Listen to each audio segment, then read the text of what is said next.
All right, everybody, I think we'll go ahead and get started. Again, my name is Elin. I'm one of the inpatient Valley Family Medicine faculty, and I have the pleasure of hosting your grand rounds. Today, I have the honor of introducing Dr. David Greg Vossler, who is currently the medical director of the neurology department at UW Valley. His list of accomplishments is quite long, so I'll go through them quickly. But he's also a clinical professor in the Department of Neurology at the UW School of Medicine. He's the chair of the Council of Clinical Activities of the American Epilepsy Society, a fellow of the American Epilepsy Society, American Clinical Neurophysiology Society, and the American Academy of Neurology. He also served as the past president of the Washington State Neurologic Society and Western Clinical Neurophysiology Society, and is very well published. All of that is to say he's quite an expert on our Grand Rounds topic today, which is the diagnosis and treatment of epilepsies. And with that, I'll let Dr. Vossler take it away. Okay, well, thank you, Elin. I really appreciate the opportunity to speak to everybody. It looks like we have about 42 participants at the moment, and I'm sure I know many of you, a couple of people have already texted me. If you're texting me, stop now so that I can speak. I'm just kidding. And we have a range of people I know from hospitalists, so internal medicine hospitalists, neurohospitalists, maybe some of our neurologists, PAs, ARNPs, one of my medical students is on. And so my aim for this talk is really to give you a broad overview, but with enough meat that if you know some of the stuff, you'll also pick up some things that perhaps you don't know. And so the title I chose is obviously a very straightforward one: Diagnosis and Treatment of the Epilepsies. And why do I say the epilepsies? Well, there are about 40 different kinds of epilepsy, and there are 10 kinds of seizures. And it's really, really important, actually, for treatment purposes to find out what we are dealing with. It would be like knowing somebody has a urinary tract infection, but having no idea what the bacteria is or what the culture and sensitivity is. You need to drill down and know the specifics. So I aim to kind of walk you through that, and I hope you find it enjoyable. So I've already mentioned a couple of the first 2 points: 10 types of seizures, approximately 40 types of epilepsies. I would add there are literally hundreds, if not thousands, of genetic defects that have been found for so many of the epilepsies. So it is absolutely a group of heterogeneous problems.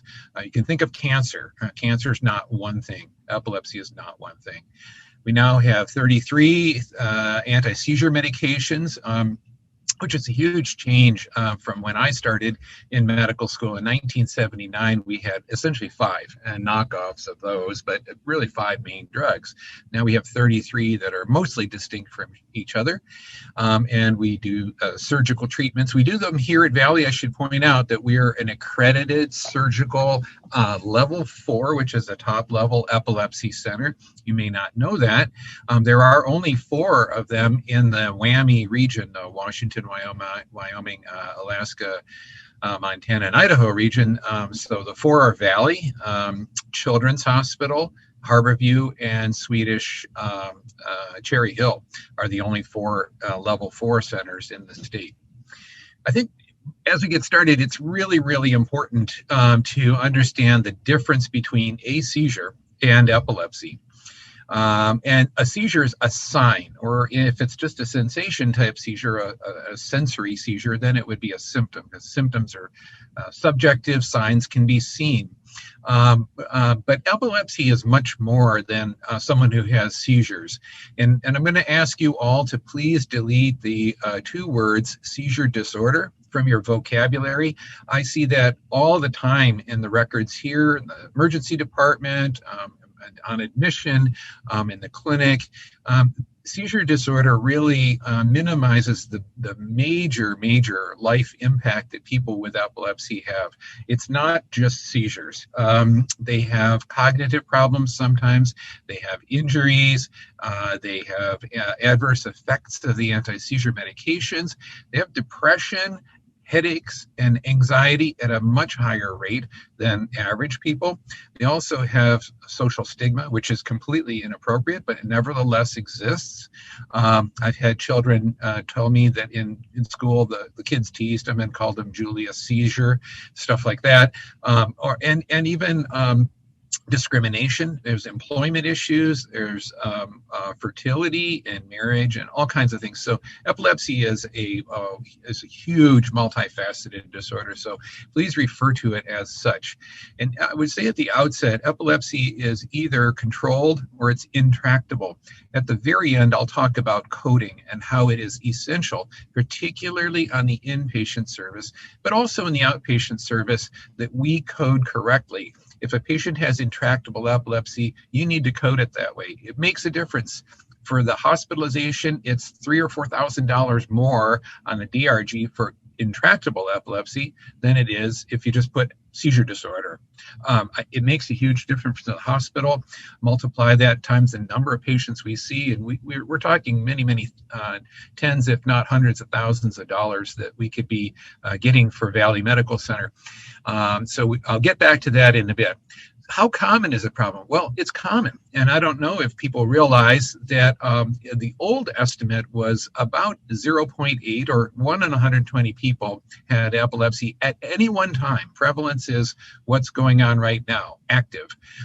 It actually was recently looked at by the CDC, and it was published in MMWR in 2015, that a new survey actually estimated the number's higher than that. It's about 1.2% of the US population. I have many employees here at Valley that are my patients, so don't think that people aren't around with this. They don't talk about it much because it's too often misunderstood, but it is common. In a lifetime, by age 80 years, if we each live to be 80, we have a 4% chance of having epilepsy at one time or another. Now, obviously, 4% lifetime risk versus, let's say, we'll call it 1% prevalence. That means 3 out of 4 are going to remit, and that's true. Now, the striking thing is in your lifetime, if you live to be age 80, 10% of people will have had one seizure. So it's really common, guys. Maybe not quite as common as diabetes, but it's not far behind. The seizure types changed, the nomenclature changed in 2017. What I want to point out is the old nomenclature, which was put together by the International League Against Epilepsy. That's a 109-year-old organization that is the international body responsible for all things epilepsy. It's a patient advocacy group, and also for research, enhancing research and treatment. The old terminology was partial onset seizures, and that changed in 2017. We actually went back to old terminology, which is focal onset seizures. Why the difference? Well, focal onset implies that it comes from a spot or a location or a lobe of the brain, focally, like a focal point. The term partial was too confusing. People thought, well, wait a minute, is it a part of a seizure? Well, we meant part of the brain, a focus, so they just said that's not working. We're going to go back to that. And we're going to have some simple descriptors so you can have focal seizures during which you're aware, a focal aware seizure. A sensation, it could be deja vu if it comes from the temporal lobe. It could be tingling if it comes from the parietal lobe. It could be an abnormal vision if it comes from the occipital lobe. And then if it gets stronger and spreads to a larger area around the focus, more of the brain's involved, then you have a focal impaired awareness seizure, or FAAS. Now, either of those can progress downward, of course, to a tonic-clonic seizure, also called a convulsion. So discard the old terminology, partial onset, simple partial, complex partial, secondarily generalized. Those are all gone. And I never want to hear anybody use the terms petit mal and grand mal. Those mean little bad and big bad in French. And they, as you can imagine, a cardiologist probably don't appreciate when you come to them and say, hey, the patient had a heart attack. What is that? So we want to drill down and use all the same terminology and abandon these old-fashioned things. Generalized onset didn't change much. We'll go through them in a little bit. And they added a third category, which is unknown onset. We don't know where in the brain it starts because sometimes a patient may have only had 1 or 2 seizures and we don't get a good description, or they roll into the ER with AMS and the medics are, didn't get a good description. Of course, they arrive after the fact and the patient's post-ictal. So sometimes we don't know.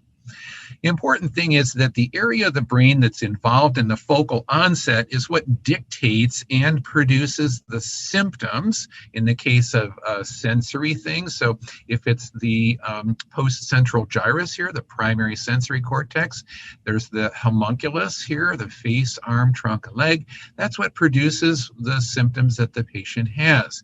If it's the occipital lobe, it's going to produce visual symptoms. If it's the superior temporal gyrus, which by the way is rare, it could produce auditory symptoms. Okay, so those are focal aware sensory seizures with symptoms, but you can't see anything, so they're not signs. Contrariwise, if the seizures begin in the precentral gyrus, either the face, the arm, the trunk, or the leg, with leg is over on the medial interhemispheric fissure actually, you'll have contralateral movements. I think everybody's familiar with that. Often it's a tightening, a grimacing, or a pulling, turning of the head and the eyes turn away from the side, the hemisphere of the seizure. They go to the opposite side. And then there may be clonic jerking as well. So those would be focal motor seizures. So focal sensory, focal motor aware. Again, this is an old slide from Frank Netter. So now we don't call them complex partial. This is his next step. They're focal impaired awareness seizures. These most commonly come from the temporal lobe. I was telling my medical student, if you get asked a question on your neuro exam next Friday, what's the most common focal site of origin of focal onset seizures? Always answer the temporal lobe. It's 70% of the time going to be the answer without even thinking about it. So there you can have altered awareness, aphasia, mumbling, staring. Sometimes it begins with a funny smell. It's usually a bad smell or a bad taste. Dysgeusia, olfactory component, deja vu, kind of psychic kind of feelings. Many times these can be mistaken by doctors for psychiatric type issues. Now, the other type, main type, is generalized onset seizures, and I'm really only going to talk about 2 that are important. There are others, but absence seizures, or that's a French word, it actually is pronounced absence. The French did a lot of studies of EEG and epilepsy, as did the British, so a lot of our terminology has French overtones. This is associated with a discharge over the scalp that is widespread, typically 3 per second spike and slow wave, a spike and then a slow wave, spike and a slow wave, kind of like VTAC of the brain, if you will. And the patient is, of course, normal here. And of course, in a static photo, whatever illustration, it's hard to demonstrate an absence seizure, but they stop, they stare, and they might flutter their eyes like that. And then when it's over, they're right back.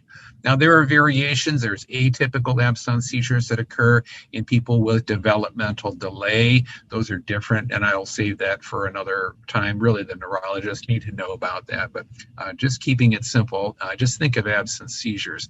Those were what were called true petit mal seizures, but again, petit mal means little bad, or petit maladie means little illness. Again, not specific terms. Absence seizures are fairly uncommon. Please don't assume that when a patient has come into the emergency room, particularly if it's an adult and they have no history of epilepsy and they're unaware and they're acting strange, those are focal onset, focal impaired awareness seizures. They're not going to be absence seizures unless they have a history of childhood onset absence epilepsy, which can happen but is pretty uncommon. Tonic-clonic convulsions, again, focal seizures can progress if the seizure focus doesn't stop. If the seizure medication's not quelling that focus, it'll spread to the whole brain, and then, of course, they will have a tonic-clonic convulsion. But here I'm referring to generalized onset seizures. They begin everywhere, all at once, suddenly, right and left, front and back. The entire brain has ictal seizure activity in the EEG, and the movements are very symmetric. They're very synchronized. They're very symmetric. Tonic means increased muscle tone. It could be either flexion or it could be extension. Clonic means claw. It's kind of claw-like jerking. So there's a transition from the tonic phase to the clonic phase. It can be the other way around, however, or it can even be clonic, tonic, clonic, but ignoring the complexities, we just call it tonic, clonic. These seizures tend to last typically 60 to maybe 90 seconds. 2 minutes is starting to get a little long. 3 minutes is getting pretty long. 5 minutes, you better have called 911 and be administering first aid, because that's now beginning to be convulsive status epilepticus. Postdictally, patients sometimes have bitten their cheek or their tongue during the tonic and clonic phase. Postdictally, they may, when the bladder relaxes, they may lose urine. Now, they will actually be comatose right after this bad convulsion. Saliva is, of course, going to come out, and you want to turn them on their side so that saliva doesn't get aspirated. Tip the head back so to open the airway. If you happen to encounter a patient having a convulsion, those are the key first aid things you can do. Anyone can do that. You can't tip them on their side during the convulsion, but as soon as it's over, then do that and make sure that airway, the saliva can exit the airway. These are the variations of the different seizures, and I won't get into that because it's too complicated. You've already heard me on my bully pulpit. Please use the term epilepsy, not seizure disorder, because seizure disorder minimizes it. And I would say do this in medical circles, here in the hospital, et cetera, talking with patients, refer to it as epilepsy. However, if patients at home or in school or in the workplace want to sort of sanitize it a little bit, if you will, and just say, well, I just have a seizure disorder. Oh, okay, well, that's good, because, you know, the employers tend to think, oh, well, it's just a seizure disorder. Okay, no big deal. There are even people today that think epilepsy is contagious. And I have never called an ID consult on any patient with epilepsy. I can assure you epilepsy is not contagious, obviously. Now, there are many different kinds of epilepsies. As I mentioned, this is the International League Against Epilepsy classification of the epilepsies. They break down similarly. We start with the seizure types. It makes a difference if it's a focal type of seizure. That means the focus is the epilepsy is a focal type epilepsy, like temporal lobe epilepsy, the most common, but others are possible. Frontal is next. Parietal and occipital lobes are uncommon. Generalized. Seizure types are generalized. The EEG is generalized. And then you can have combinations. I won't get into that. I don't want to confuse you. That's our job to figure that out. And down at the bottom, let's see here. My screen is just sort of covered up with my control panel. It says epilepsy syndrome. So Lennox-Gastaut syndrome, temporal lobe epilepsy, autosomal dominant nocturnal frontal lobe epilepsy. Those are some of the types. There we go. I've just listed them here mostly by their abbreviations, which is how we think about them. There is, if you're really interested, a website for this. It's www.epilepsydiagnosis.org if some of you have particular interest in epilepsy. Okay, anti-seizure medication. So why is this important? Well, I think I've already alluded to that. You have to classify the seizure type. You need to look under the microscope and see what does gram stain show. And then you've got to do culture and sensitivity. You need to figure out the epilepsy syndrome, because all drugs don't work for all epilepsies. You know, we're getting to precision treatment in oncology. If someone is HER2 positive or, you know, et cetera, breast cancer, they're going to get a different treatment from somebody else. So these kinds of technological things can help reach a much more satisfactory seizure control, which then leads to quality of life benefits. It's been shown over and over and over again, the biggest impediment to quality of life in people with epilepsy, number one, is seizure control. If they're seizure free, you see major quality of life benefits, mood benefits immediately when people within a period of time after becoming seizure free.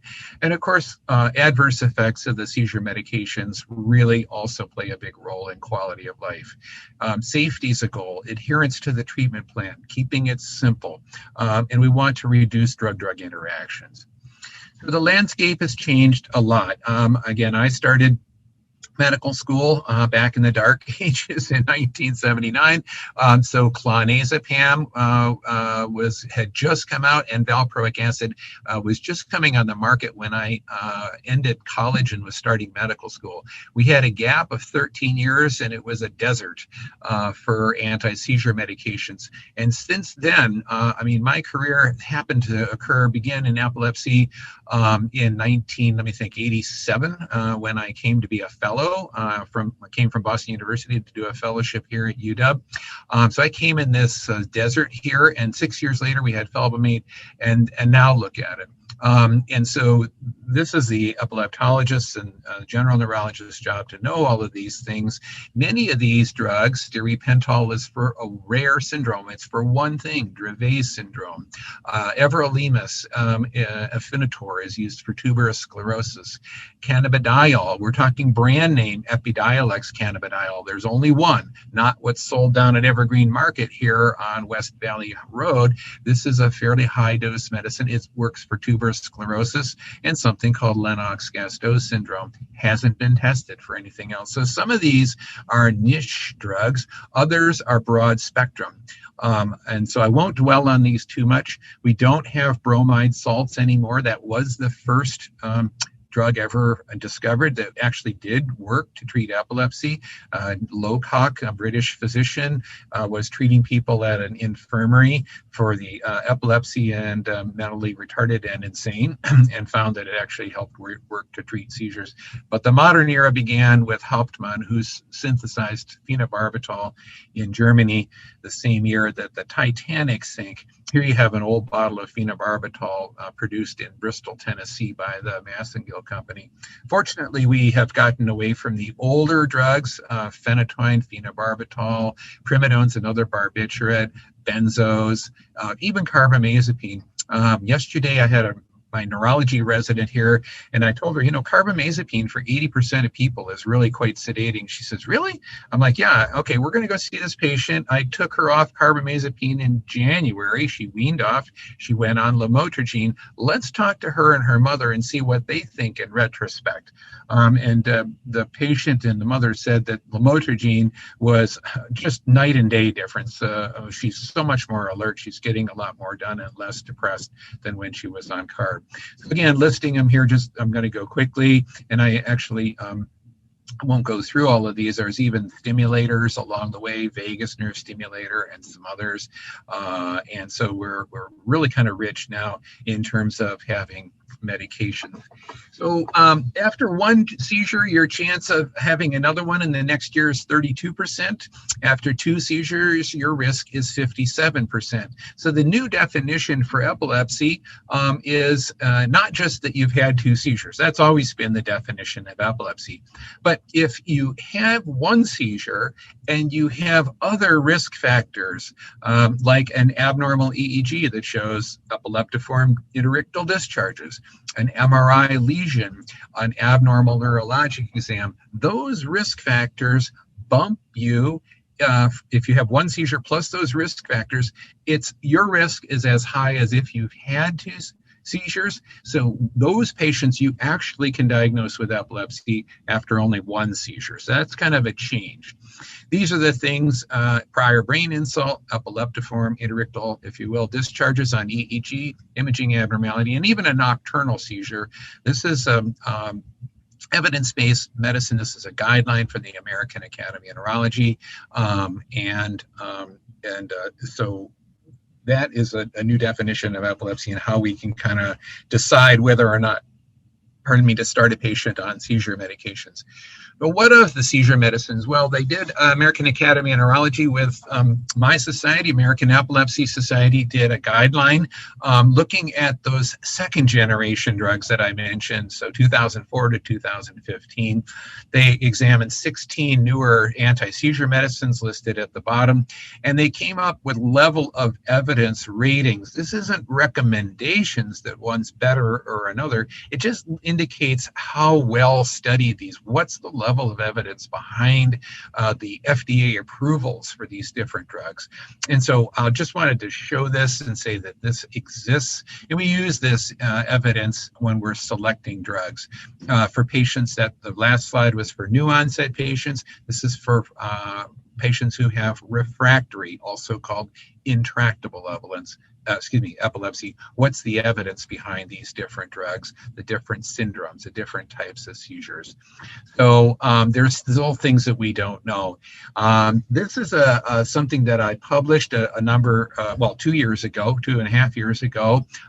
It was a review of all of the anti-seizure medications available in the US in July of 2018. We had to republish it with a second edition.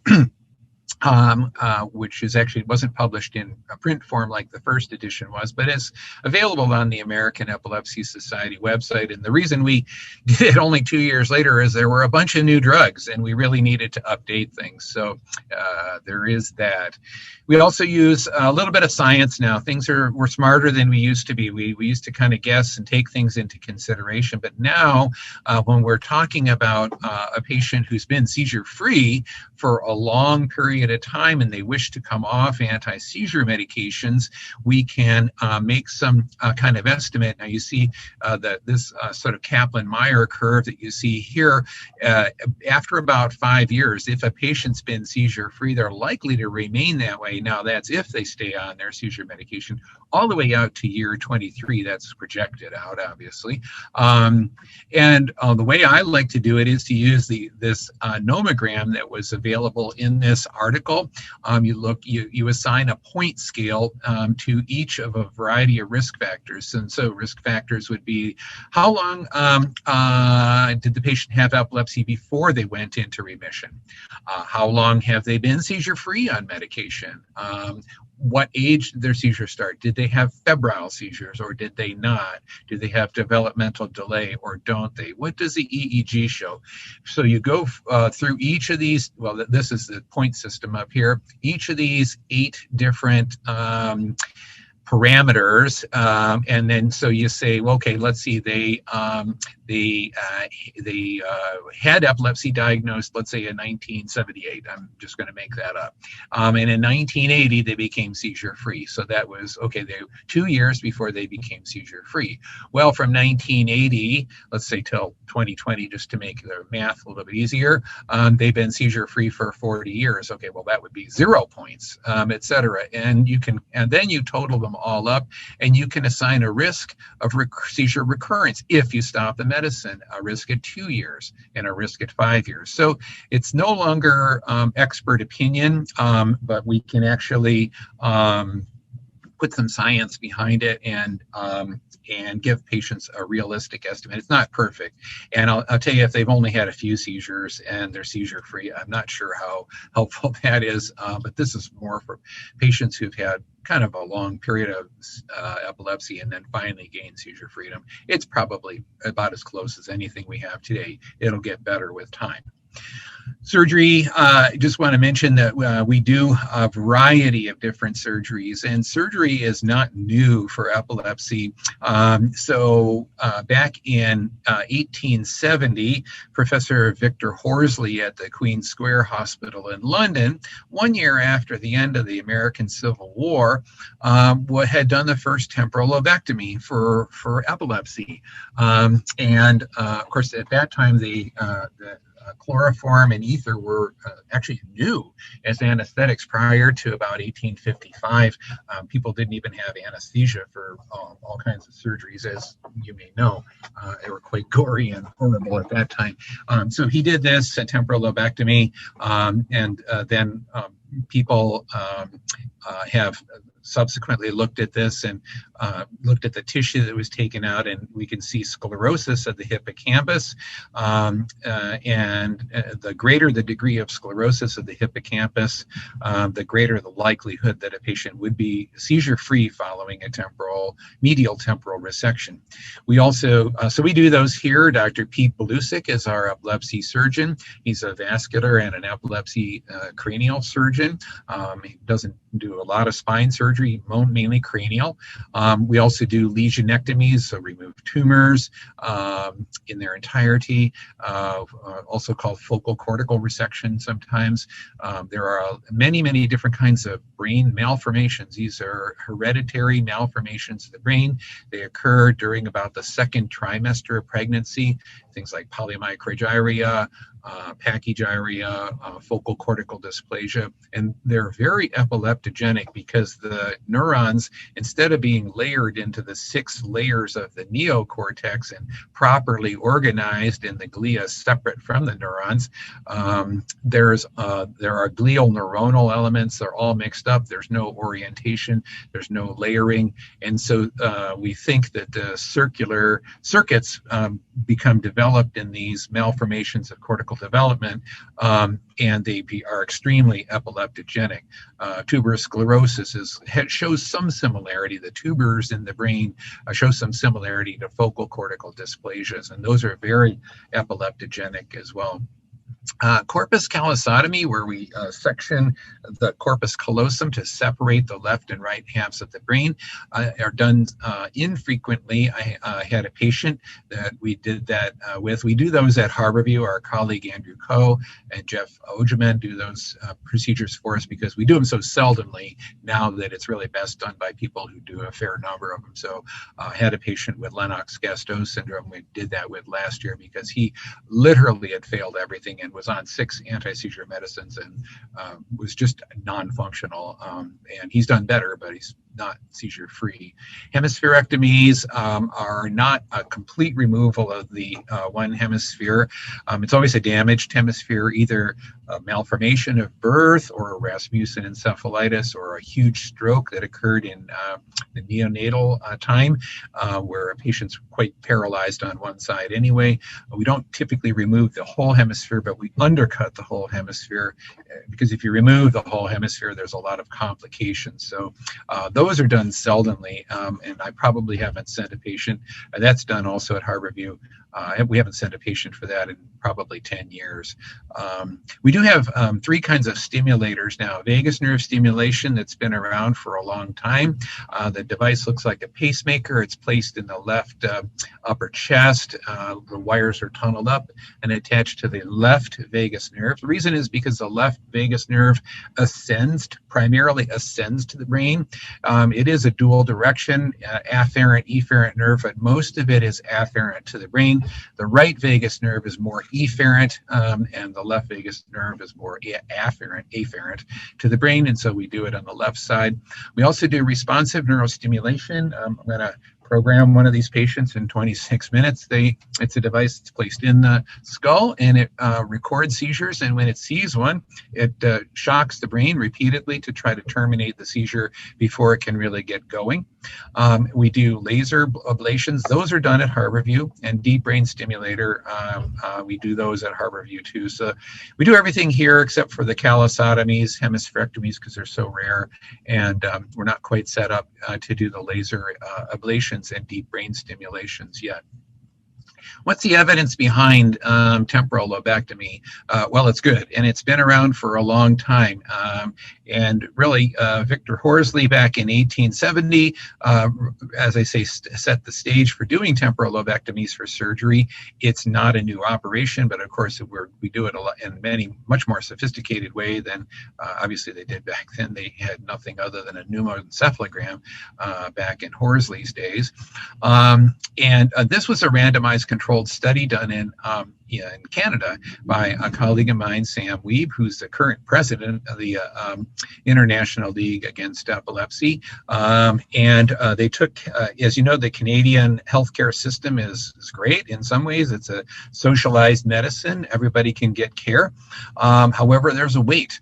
And if you have epilepsy, if you have temporal lobe epilepsy, in fact, if you have hippocampal sclerosis causing it and you have medial temporal lobe epilepsy, then you're eligible for medial temporal resection.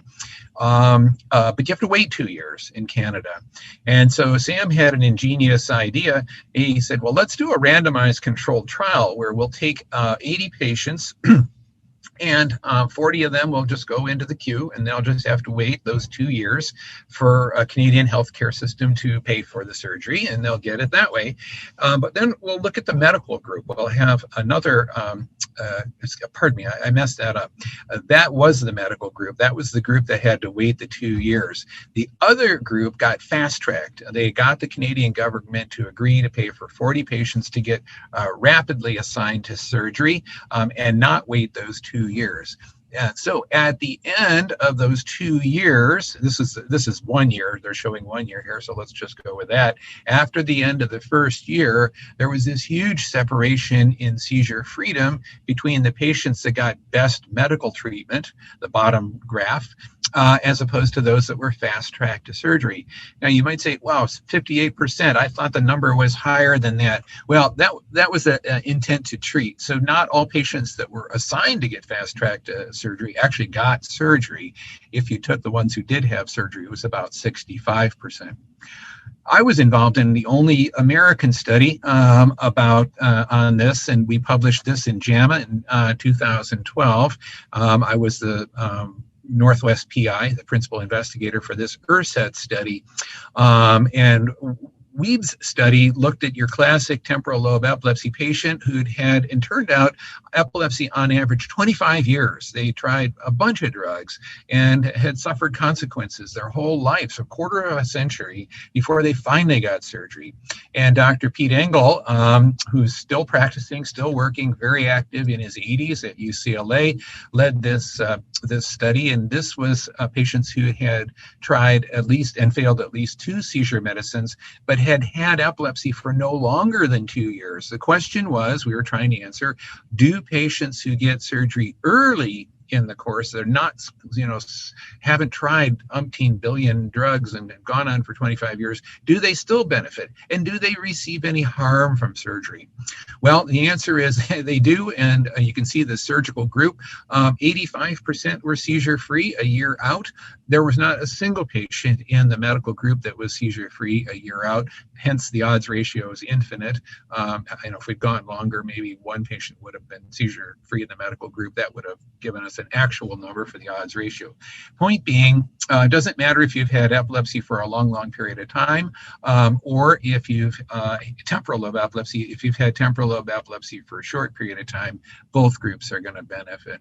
So 2/3 of patients, approximately, we estimate, we say it's about 70% to be cautious, will become seizure-free after temporal lobe removal. But there's a lot of indicators we look for, and I won't get into how we select those patients, except to say the most important one is the MRI. If the MRI shows no hippocampal sclerosis, those patients are not going to be 2/3 seizure-free.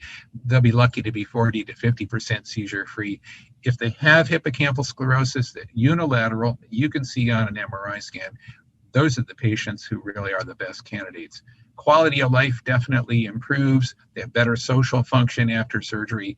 And they also have lower costs. There was just a great study that was published. There have been German studies. Now there's an American study just published that shows that surgery, although expensive, the workup, the surgery itself, all the preoperative tests, neuropsychological testing, the intracarotid amylobarbital test to lateralize language and memory, all of that pales in comparison if a patient's seizure-free, because the cost to society and the healthcare expenditures for patients who are intractable, ER visits, hospitalizations, injury, lost wages, the costs of doing the surgery pales in comparison. So economically, it's worth it. Now, for patients who have who don't have lesions in their medial temporal lobe and the hippocampus, and particularly on the left side, which is our language dominant side, we have many of these patients. We don't want to do a complete left temporal lobectomy in them because they will suffer language memory deficits after a complete temporal lobectomy. So what we do is send them to Dr. Andrew Coe and or Jeff Ogeman at Harborview Medical Center, and they will do a laser ablation under MRI guidance. They can actually see in the MRI scanner the heat of the probe, where it is. If it gets too hot, they turn it off. They can adjust it and control it, all under anesthesia. This is in the radiology suite, so it's surgery in the radiology suite. And we can do this for other lesions too. My colleague, Dr. Krista Kawaguchi, just last Friday, we were at Epilepsy Surgery Conference here on 6th South, and she showed me a fascinating lesion. It's a small benign tumor in the cingulate gyrus in the medial interhemispheric fissure, and I think that's one that would be very amenable to laser ablation. The responsive neural stimulator, the RNS that I mentioned, it's a device, it's a cybernetic device. It has a battery right over here. It has EEG amplifiers that record from electrodes either on the surface of the brain or depth electrodes. It then analyzes this electrocorticogram. It's technically not an EEG, it's an electrocorticography. And then it uses preset parameters that I and my colleagues set, and that, okay, that's a seizure. And then it will stimulate, it will shock the brain repeatedly to try to terminate that. It also will respond to repetitive spikes, interictal spikes that maybe are getting aggressive or getting too frequent, look like they maybe could lead up to a seizure. And we think that it's not so much it's not the shocks to terminate the seizure that's so important, but it's that stimulation throughout the day that occurs with frequent repetitive spikes that leads to neuromodulation and some local inhibition of seizures where the electrodes are placed. Problem is it's limited. We can only put in 8 electrodes on 2 arrays like this. And if you have a large lesion, you simply can't cover the real estate very well. For those patients, another option exists, and that's deep brain stimulation. You may have heard of deep brain stimulation for treating essential tremor, for drug-resistant essential tremor, or drug-resistant Parkinson's disease. And yes, we do that too. Dr. Jenny Davis leads our movement disorder program here at Valley and has many, many patients with DBS.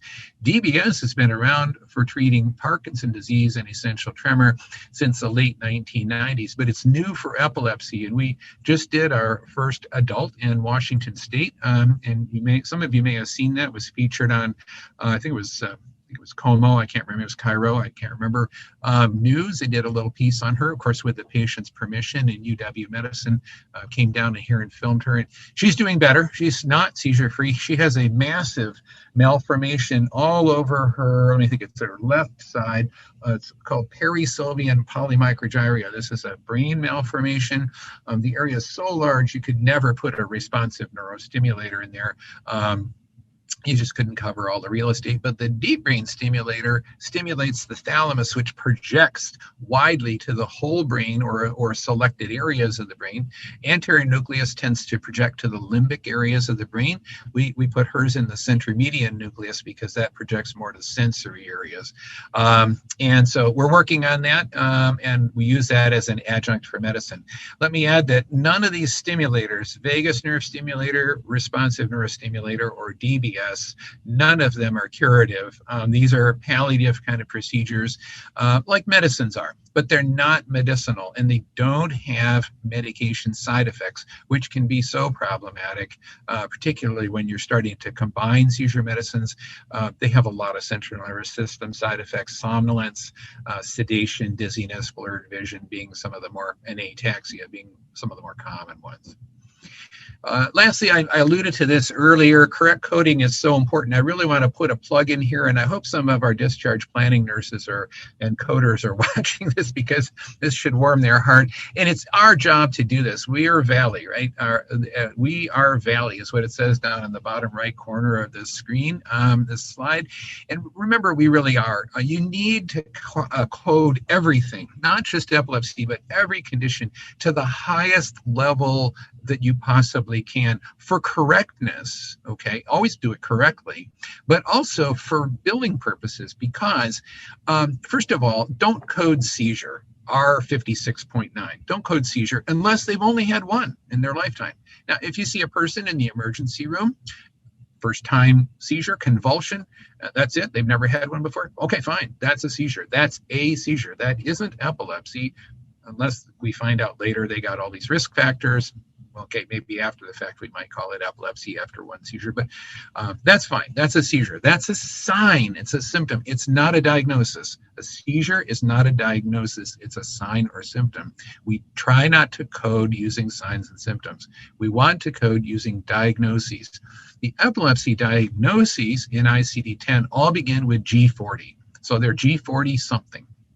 Okay, so for example, focal epilepsy with altered awareness, not intractable. That would be a temporal lobe patient, let's say, or a frontal lobe tumor patient, but there's altered awareness. But yet, hey, we've got it controlled with medicine. That's G40.209.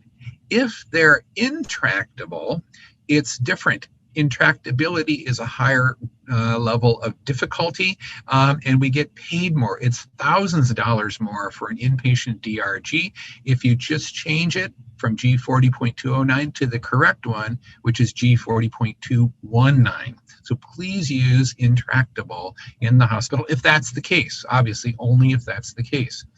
Convulsive epilepsy, I just put this for comparison here. Convulsive epilepsy, full tonic-clonic seizures, generalized onset. Intractable would be G40.319. Now, if the patient has had status epilepticus, oops, I did the wrong thing there. Sorry. Okay, I threw this one in last, and because I wanted to get to this, it's G40.311. So apologize, there's an error on that one. So 311, if they have status, that bumps them to an even higher level. Obviously, status epilepticus is more difficult to treat than without status. Intractable epilepsy is more difficult to treat than controllable, non-intractable epilepsy. So you can see how that works. There's a whole long list of these things. If you're really stuck or interested, here it is. I can help, and you can look it up too in the coder within Epic. So again, we're accredited level 4 surgical medical epilepsy center. We've done last year we had 6 research studies going on. We've closed 3 of them that were completed. We have 3 ongoing.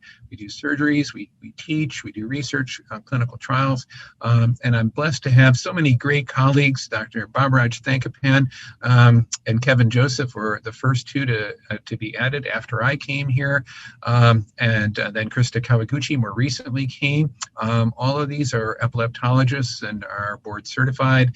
Pete Belusik is our neurosurgeon extraordinaire. Erica Brandling Bennett is she no longer is employed at Valley, but is an outside consultant and will help us do our epilepsy neuropsychology. Shannon is our research nurse, and we have a great team of EEG techs. So with that, I'll end. And wow, I did it. I usually talk too long. I actually left 11 minutes. So Elin, you should probably be pretty happy with me.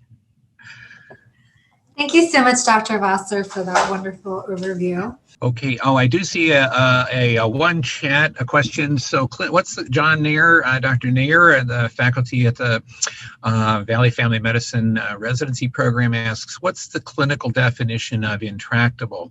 Well, intractable means that they are, another term, refractory to treatment with medications, stimulators, or surgery, or even diet, something like the ketogenic diet, Dr. Nair. And refractory means that they're just continuing to have seizures. So intractable refers, again, that's kind of the nuance of the question is epilepsy is a constellation of problems. It's not just seizures. But when we're talking about intractability, we are just talking about seizures. So that was a good question. Dr. Pedroza, also from VFM faculty, should we schedule patients for EEGs or should they be seen first for a consult? Good question. So please, yeah, the EEG lab is open and available. You can just order EEG, and a preference or recommendation is when you're putting in your orders, order waking drowsy EEG. We like to do that most EEGs, what is paid for and what's expected is approximately 25 to 30 minute long recording. And we like to see patients when they're fully awake, maybe a little bit drowsy. We don't want to start with a sleep EEG because it's important to know what are the fastest frequencies the patient's brain can produce when they're fully awake. So order wake drowsy, again, wake drowsy EEG, and yeah, get that cooking. If a patient has had, if you think they've had a seizure, if that's what you're suspicious of, not only order a wake drowsy EEG, but get a brain MRI and get it without contrast. There is no need for contrast. The utility and cost effectiveness is not there to support contrast, doing contrast routinely. If radiology or we see a lesion that we need to better characterize, we can always come back and order contrast later. So non-contrast brain MRI, wake drowsy EEG. Good question.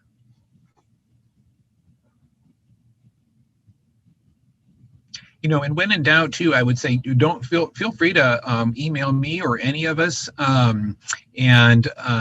We're, as you know, Valley's kind of working on this e-consult, developing e-consult. It hasn't rolled out into neurology yet, but I suspect that that's something that we will hopefully be able to offer as well, where you could put in an e-consult. That would kind of get the ball rolling a little quicker as well. But don't be bashful about ordering EEG and MRI.